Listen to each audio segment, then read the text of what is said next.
नमस्ते और जय माता दी। भारत की दिव्य परंपराओं की इस पवित्र यात्रा में नवरात्रि की 9 रातों में हम पहुंचते हैं 5वें दिन पर।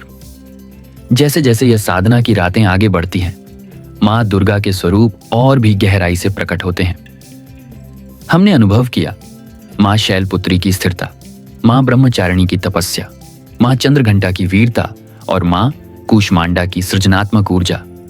और अब हम एक ऐसे स्वरूप के दर्शन करते हैं जो कोमल भी है और सामर्थ्यशाली भी। वह है मां स्कंद माता। यह मां दुर्गा का 5वां रूप है। भगवान स्कंद कार्तिकेय की माता, जो देवताओं की सेना के सेनापति हैं। आज हम मां के मातृत्व, ज्ञान और प्रेम की शक्ति में डूबते हैं। और कल 6वें दिन हम मिलेंगे मां दुर्गा के उग्र और रक्षक रूप से, मां कात्यायनी से। लेकिन पहले आइए मां स्कंद माता की दिव्यता में प्रवेश करें। मां स्कंद माता का नाम ही कहता है स्कंद की माता। उनके दिव्य स्वरूप में उन्हें एक पूर्ण विकसित कमल पर विराजमान दिखाया जाता है। इसीलिए उन्हें पद्मासना देवी भी कहा जाता है। उनके 4 भुजाएं हैं। 2 में वे कमल के फूल धारण करती हैं, जो आंतरिक जागरण, शुद्धता और आध्यात्मिक सौंदर्य के प्रतीक हैं। एक हाथ में वे अभय मुद्रा दिखाती हैं, जो शांति और सुरक्षा का आशीर्वाद देती है। और एक भुजा में वे अपनी गोद में अपने पुत्र भगवान स्कंद को धारण करती हैं, जिनके 6 तेजस्वी मुख हैं। मां त्रिनेत्री हैं, जो भूत, भविष्य और वर्तमान को जानती हैं। उनका आभामंडल धूसर रंग में चमकता है। यह रंग ज्ञान, संतुलन और आत्मविवेक का प्रतीक है। मां स्कंद माता केवल मां नहीं है, वह ज्ञान और आत्मसंवेदना की देवी है। मां स्कंद माता की महिमा को जानने के लिए हमें चलना होगा उस समय में जब तीनों लोकों पर संकट छाया हुआ था। स्कंद पुराण, शिव पुराण और देवी भागवत पुराण के अनुसार एक शक्तिशाली असुर था, तारकासुर। उसने भगवान ब्रह्मा से वरदान प्राप्त किया था कि उसकी मृत्यु केवल भगवान शिव के पुत्र के हाथों ही हो सकती है। परंतु उसे विश्वास था कि मां सती के वियोग के बाद शिव कभी विवाह नहीं करेंगे और न ही कोई संतान होगी। इसी अहंकार में उसने त्रिलोक में अत्याचार मचा दिया। तब देवताओं ने भगवान शिव और मां पार्वती से प्रार्थना की।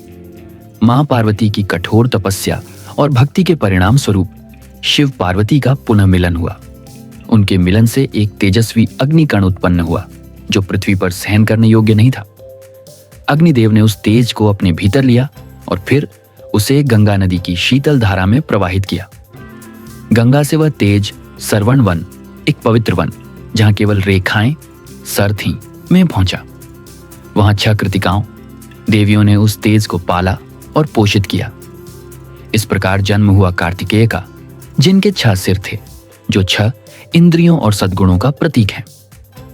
मां पार्वती ने जब अपने पुत्र को देखा, उन्होंने उसे अपनाया और मां ही स्कंद माता के रूप में प्रकट हुई। मां के संरक्षण में स्कंद ने शक्ति प्राप्त की और तारकासुर का वध करके संसार में पुनः संतुलन स्थापित किया। मां स्कंद माता का पूजन विशेष होता है, क्योंकि उनकी आराधना से भगवान स्कंद की आराधना भी स्वतः हो जाती है।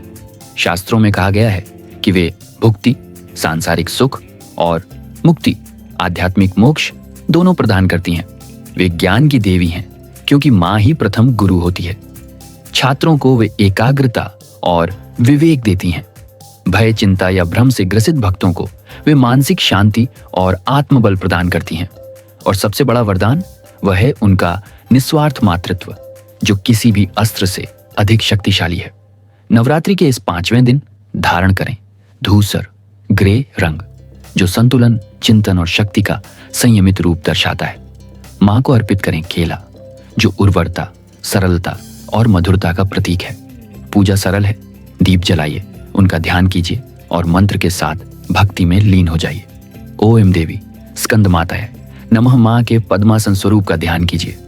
उनकी गोद में विराजमान भगवान स्कंद और उनका शांत तेजस्वी मुख। मां स्कंद माता हमें ज्ञान, विवेक और प्रेम की शक्ति प्रदान करें। वह हमारे भीतर से अज्ञान के अंधकार को दूर करें और सत्य की ओर प्रकाश दिखाएं। जय मां स्कंद माता।